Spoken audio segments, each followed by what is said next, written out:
Good morning my dear students. आज की इस क्लास में हम लोग बेटा क्लास 10th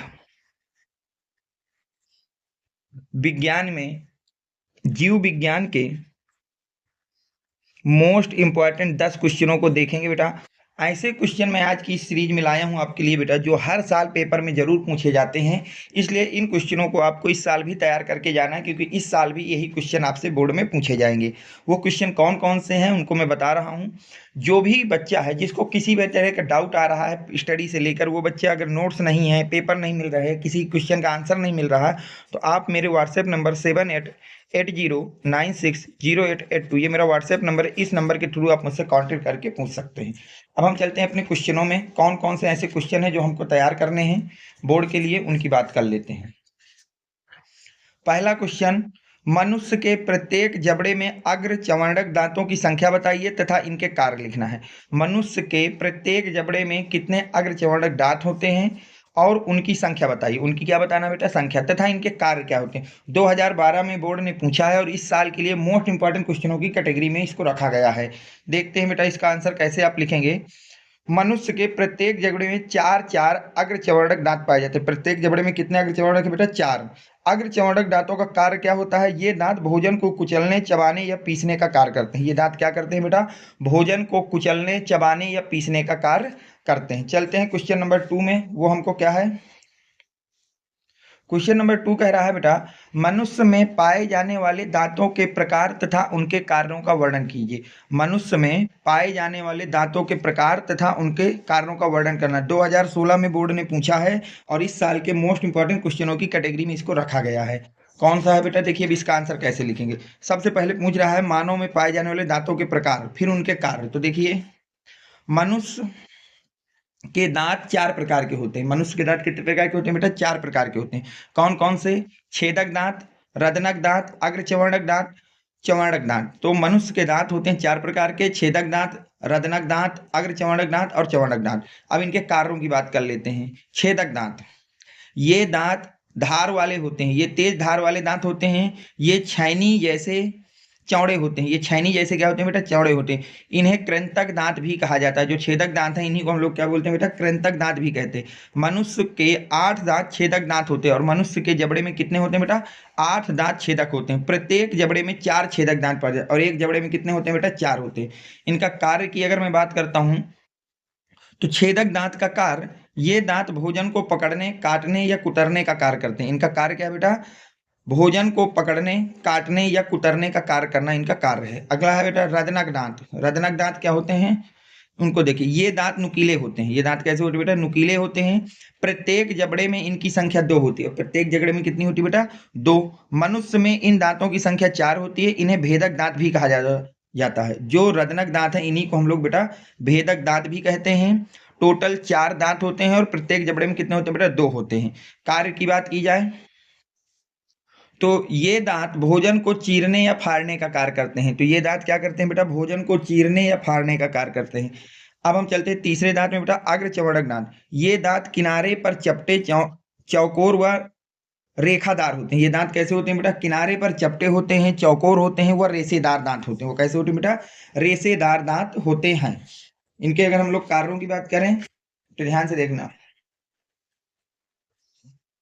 प्रत्येक जबड़े में इन दांतों की संख्या 4 होती है और प्रत्येक जबड़े में इन दांतों की संख्या बेटा कितनी होती है? 4 होती है। तथा मनुष्य में इन दांतों की संख्या 8 होती है। प्रत्येक जबड़े में 4 और पूरे चेहरे, पूरे मुंह में आपकी इनकी संख्या होती है 8 बेटा। अग्र चर्वणक दांतों का कार्य क्या है? इन दांतों का मुख्य कार्य है भोजन को चबाना। इनका मुख्य कार्य क्या होता है बेटा? भोजन को चबाना है। इनका मुख्य कार्य है भोजन को चबाना। लास्ट बेटा आपके पास चर्वणक दांत। कि चर्वणक दांत क्या होते हैं? ये दांत चौरस तथा तेज धार के होते हैं। ये दांत कैसे होते हैं बेटा? चौरस होते हैं तथा तेज धार वाले होते हैं। प्रत्येक जबड़े में इनकी संख्या 6 होती है और प्रत्येक जबड़े में इन दांतों की संख्या कितनी होती है बेटा? 6 होती है। मनुष्य में इन दांतों की संख्या 12 होती है, जबकि मनुष्य में इन दांतों की संख्या कितनी होती है बेटा? 12 होती है। चर्वणक दांतों का कार्य क्या है? इन दांतों का मुख्य कार्य भोजन को चबाना है। इन दांतों का मुख्य कार्य क्या है बेटा? भोजन को चबाना है। तो ये हो गया आपका इसका प्रॉपर आंसर। अब हम चलते हैं नेक्स्ट क्वेश्चन पे। वो क्या है और उसका आंसर कैसे लिखना है हम देखते हैं बात को। Question number 3। क्वेश्चन नंबर 3 कह रहा है बेटा, वन संरक्षण क्यों आवश्यक है? वन संरक्षण क्यों आवश्यक है? तो ध्यान देखिए इसका आंसर आपको कैसे लिखना है। वन संरक्षण। वन संरक्षण की आवश्यकता। वन्य जीव संरक्षण जंगली पौधों और जानवरों की प्रजातियों की रक्षा करने का अभ्यास है।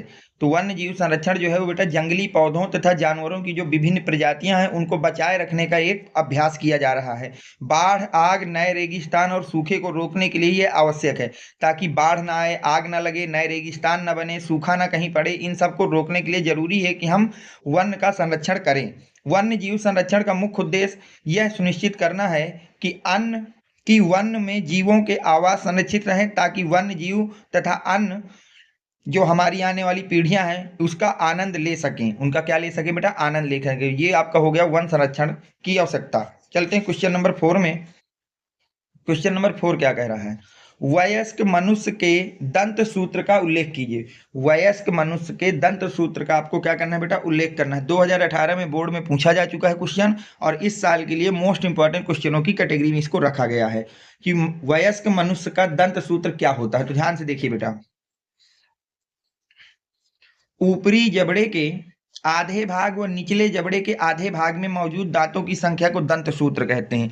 दंत सूत्र क्या होता है बेटा? ऊपरी जबड़े के आधे भाग तथा निचले जबड़े के आधे भाग में जो मौजूद दांतों की संख्या है, जो मौजूद दांतों की क्या है बेटा? संख्या है, उसी को हम लोग दंत सूत्र कहते हैं।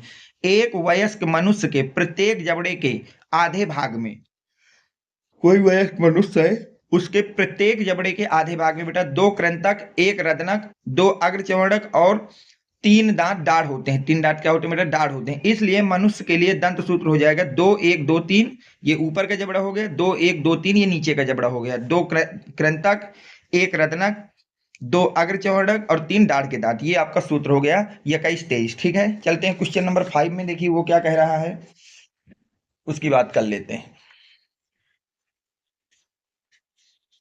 क्वेश्चन नंबर 5 आपसे कह रहा है बेटा, स्वपोषी पोषण क्या है? स्वपोषी पोषण क्या है?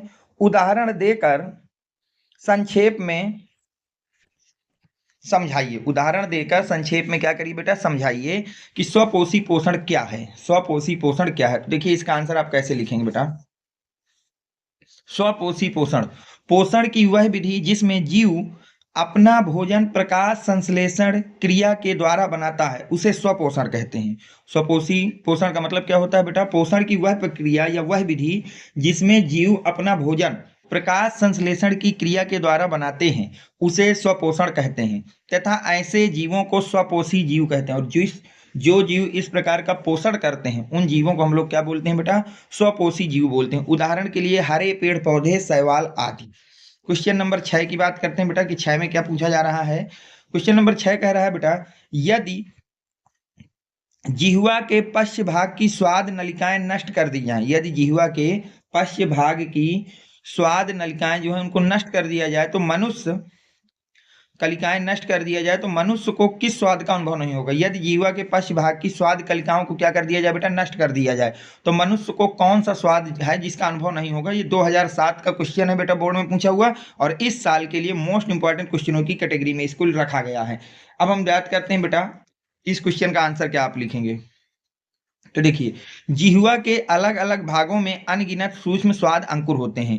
जिह्वा के अलग अलग भागों में अनगिनत सूक्ष्म स्वाद क्या होते हैं बेटा? अंकुरित होते हैं, अंकुर होते हैं। जिह्वा के पश्च भाग में कड़वे स्वाद के अंकुर पाए जाते हैं। तो जिह्वा का जो पश्च भाग है वहां पे कौन से अंकुर पाए जाते हैं बेटा? कड़वे स्वाद के। यदि किसी मनुष्य के पश्च भाग की स्वाद कलिकाएं नष्ट हो जाएं, यदि किसी मनुष्य के पश्च भाग की स्वाद कलिकाएं क्या हो जाए बेटा? नष्ट हो जाए, तो उस मनुष्य को कड़वे स्वाद का अनुभव नहीं होगा। तो उस मनुष्य को किस स्वाद का अनुभव नहीं होगा बेटा? कड़वे स्वाद का अनुभव नहीं होगा। चलते हैं क्वेश्चन नंबर 7 में, वो क्या कह रहा है। क्वेश्चन नंबर 7 आपसे कह रहा है बेटा कि खाद्य श्रृंखला से आप क्या समझते हैं, स्पष्ट कीजिए। खाद्य श्रृंखला से आप क्या समझते हैं, स्पष्ट कीजिए। खाद्य श्रृंखला से आप क्या समझते हैं, इसको क्या करना है बेटा? स्पष्ट करना है। तो देखिए इसका आंसर आप कैसे लिखेंगे। खाद्य श्रृंखला,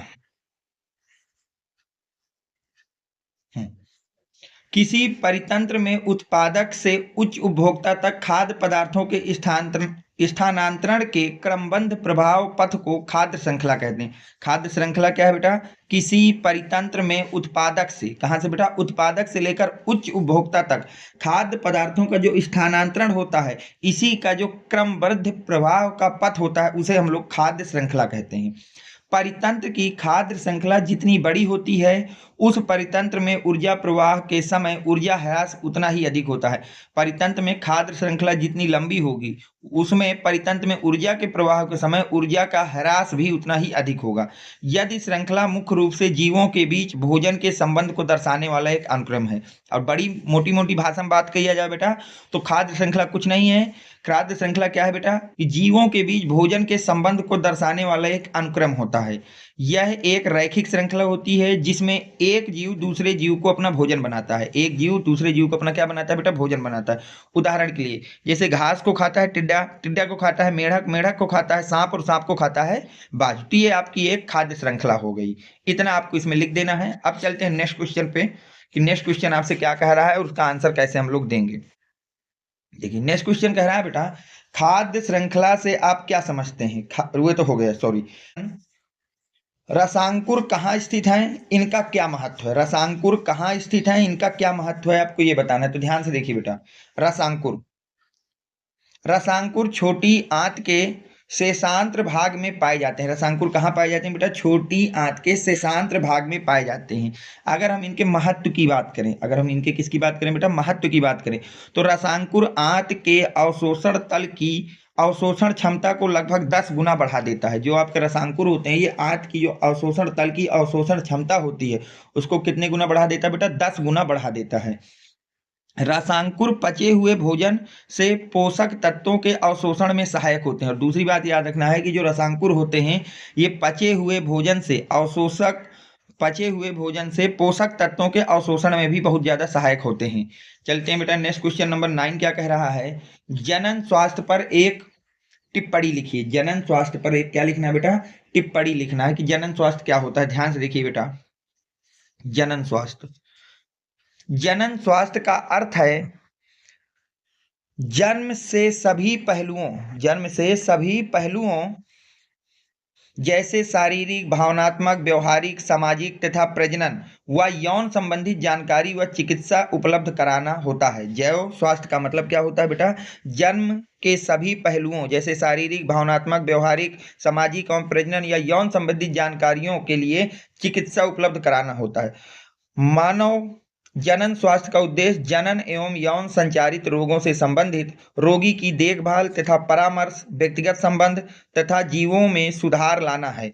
और जो मानव जनन स्वास्थ्य का मुख्य उद्देश्य ये है कि जनन एवं यौन संचारित जो रोग हैं, उनसे संबंधित रोगी की देखभाल, परामर्श, व्यक्तिगत संबंध तथा जीवन में सुधार लाने के लिए हम ये कार्यक्रम चलाते हैं। चलते हैं क्वेश्चन नंबर 10 में, कि क्वेश्चन नंबर 10 क्या कह रहा है? मनुष्य की 2 पाचक ग्रंथियों के नाम तथा कार्य बताना है। 2006 का बोर्ड में पूछा हुआ क्वेश्चन है और इस साल ये ट्रेंडिंग में भी चल रहा है। मनुष्य के 2 पाचन ग्रंथियों के नाम तथा कार्य बताइए। तो ध्यान से देखिए बेटा, मनुष्य के पाचक ग्रंथियों की नाम बात की जाए तो मनुष्य की 2 पाचक ग्रंथि होती है। एक होती है जठर ग्रंथि और दूसरा होता है बेटा अग्नाशयिक ग्रंथि। दूसरी कौन सी होती है? अग्नाशयिक ग्रंथि। अब इनके कार्य की बात की जाए तो जठर ग्रंथि कार्य क्या है? ये ग्रंथि अमाशय में स्थित होती है। कहाँ स्थित होती है बेटा? अमाशय में। इसका मुख्य कार्य है जठर रस को स्रावित करना। जठर रस को क्या करना बेटा? स्रावित करना इसका मुख्य कार्य है। दूसरी ग्रंथि आपकी कौन सी है बेटा? अग्नाशयिक ग्रंथि है। अब अगर हम अग्नाशयिक ग्रंथि के कार्य की बात करें तो इस ग्रंथि का मुख्य कार्य अग्नाशयिक रस तथा हार्मोन्स को स्रावित करना होता है। इस ग्रंथि का मुख्य कार्य क्या है? अग्नाशयिक रस तथा हार्मोन को स्रावित करना। अग्नाशयिक रस एक पूर्ण पाचक रस होता है। अग्नाशयिक जो रस होता है ये एक पूर्ण पाचक रस होता है। अग्नाशयिक रस में एमाइलेज, लाइपेज तथा ट्रिप्सिन नामक एंजाइम पाए जाते हैं। इतना आपको इसमें लिख देना है, प्रॉपर इसका आंसर हो जाएगा। उम्मीद करता हूं कि ये वीडियो आपको पसंद आया होगा, तो प्लीज वीडियो को लाइक करें, चैनल को सब्सक्राइब करें। Thanks for watching, next video coming soon. Thanks.